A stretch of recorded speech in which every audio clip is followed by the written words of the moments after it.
Robert Oppenheimer, often called the father of the atomic bomb, was one of the most influential yet controversial figures of the 20th century. A brilliant theoretical physicist, he led the Manhattan Project during World War II, overseeing the creation of the first nuclear weapons. His life was marked by extraordinary scientific achievement, moral conflict, and political struggle, leaving behind a legacy that continues to spark debate about science, ethics, and responsibility. Born on April 22, 1904, in New York City to a wealthy Jewish family, J. Robert Oppenheimer showed exceptional intellect from a young age. He attended Harvard University, excelling in chemistry, literature, and languages before turning to physics. He later studied at Cambridge and earned his doctorate in theoretical physics at the University of Göttingen in Germany, where he worked alongside some of the greatest minds of the era, including Max Born. By the 1930s, Oppenheimer had become a leading figure in American physics, teaching at both the University of California, Berkeley, and Caltech, contributing to quantum mechanics, astrophysics, and cosmic ray research.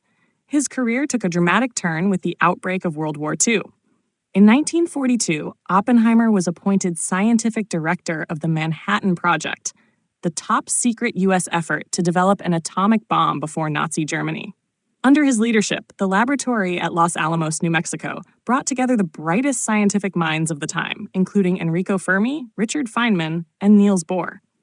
The project culminated in the successful Trinity test on July 16, 1945, when the first atomic bomb was detonated in the desert of New Mexico. Oppenheimer famously recalled a line from the Hindu scripture, the Bhagavad Gita, "Now I am become death, the destroyer of worlds." The atomic bombings of Hiroshima and Nagasaki in August 1945 brought World War II to an end, but also ushered in the nuclear age.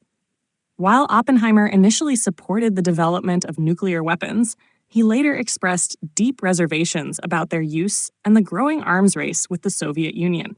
He opposed the creation of the hydrogen bomb, arguing for international control of nuclear technology. These positions, combined with his past associations with left-wing groups in the 1930s, made him a target during the Red Scare.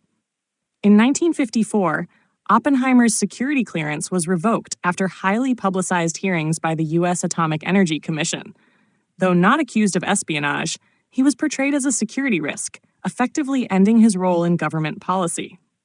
Despite this humiliation, he continued his work in physics and served as director of the Institute for Advanced Study in Princeton, where he influenced generations of scientists and thinkers.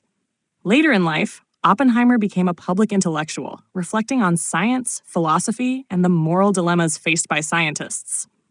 In 1963, President Lyndon B. Johnson awarded him the Enrico Fermi Award, symbolically recognizing his contributions. Robert Oppenheimer died on February 18, 1967, from throat cancer at the age of 62. His life remains a symbol of both the power and the peril of scientific discovery. Oppenheimer's brilliance created weapons that changed the course of history, but his conscience wrestled with the consequences of that achievement. He embodied the duality of science, capable of both progress and destruction, and his story continues to resonate in an age still defined by nuclear weapons and ethical questions in technology.